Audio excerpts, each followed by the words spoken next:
kitab yang tidak suci tidak bisa untuk validasi.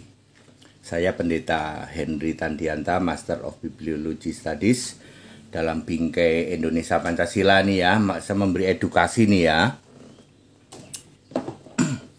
Bapak Ibu Saudara, klaim kitab yang tidak suci tidak bisa untuk validasi.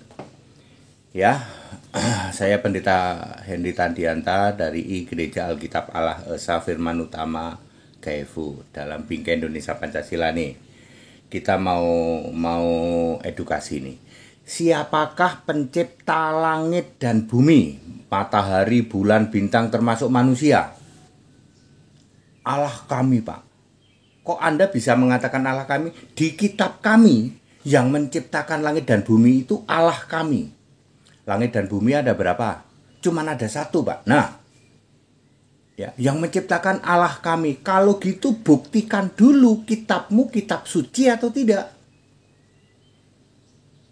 Cara membuktikan kitab itu suci atau tidak gimana, Pak? Sebuah kitab suci harus ditulis oleh nabi atau rasul. Kami nggak memenuhi syarat, berarti kitabmu gugur jadi kitab suci. Tidak bisa kamu mengklaim yang menciptakan langit bumi itu Allah kami, sesuai kitab kami. Kitabmu kan bukan kitab suci. Astagfirullah. Langit bumi ada berapa? Ada satu. Matahari ada berapa? Ada satu. Mosok diklaim. Agama ada berapa? 4.300. Semua agama mengklaim Allah kami pencipta langit dan bumi.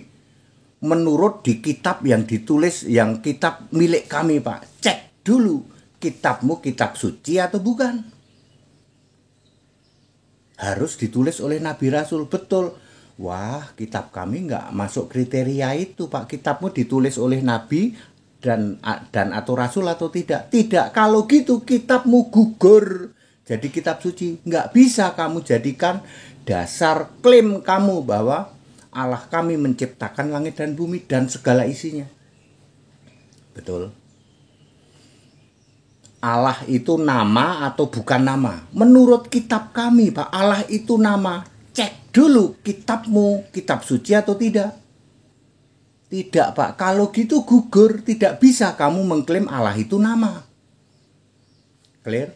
Ini edukasi dalam bingkai toleransi. Kalau gitu gimana, Pak? Ya wes toleransi saja. Anda mau mengimani Allah kami itu nama, Pak, silahkan. Menurut kitab kami Allah kami itu nama. Allah itu nama. Mari kita bandingkan dengan Kristen. Kristen kitabnya kitab suci enggak? Ya, Yesus sendiri yang berkata kok. Ya, kitab suci. Yesus berapa kali yang ngomong kitab suci ya? Salah satunya yaitu harus tertulis apa yang tentang aku di kitab Musa, Taurat Musa, Mazmur dan kitab nabi-nabi. Itu perkataan langsung Yesus. Contoh lain misalnya sesat ya, kamu sesat karena kamu tidak mengerti kitab suci. Nah, seperti itu. Ya, jadi Yesus sendiri menyampaikan bahwa Alkitab adalah kitab suci, bahasa Inggrisnya scripture, perjanjian lama dan perjanjian baru. Ya. Di situ sang pencipta itu siapa? Yesus sendiri yang berkata, "Aku sang pencipta." Wahyu 3:14. Ya. I am the originator of God creation. Aku sang pencipta itu. Maha suci, maha tinggi siapa? Aku. Yesaya 57:15. Itu bedanya. Berarti maha suci, maha tinggi itu punya nama Isa Al-Masih. Betul. Allahu Akbar siapa? Titus 2:13. Isa Al-Masih. Kami juga ada, Pak. Allahu Akbar, Allah maha suci, maha tinggi, punya nama enggak? Enggak, itu dia. Tapi di kitab kami ada, Pak, begitu. Cek dulu kitabmu kitab suci atau tidak. Itu yang namanya toleransi. Ya wis toleransi saja ya. Memang berbeda, tapi yang jangan melakukan klaim-klaim untuk menjelekkan keyakinan lain, ya.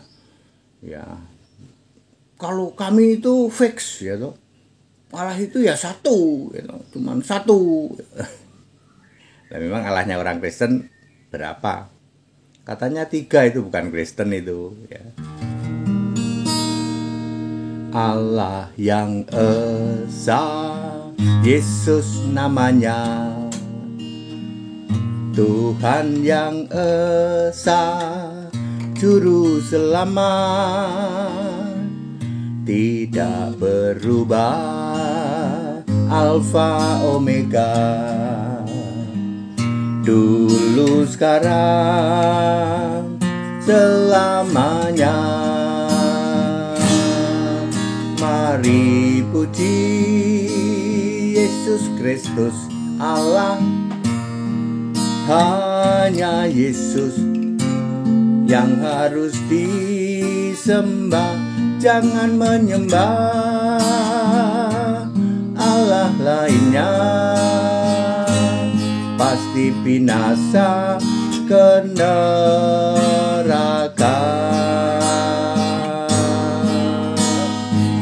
Jadi very clear ya, kitab yang tidak suci, yang bukan masuk golongan kitab suci, tidak bisa untuk mengklaim, ya, atau untuk justifikasi, ya. Very clear. Kita Indonesia, kita Pancasila, toleransi harus, segala hormat kemuliaan untuk Yesus Kristus, satu-satunya Allah yang benar. Haleluya, amin.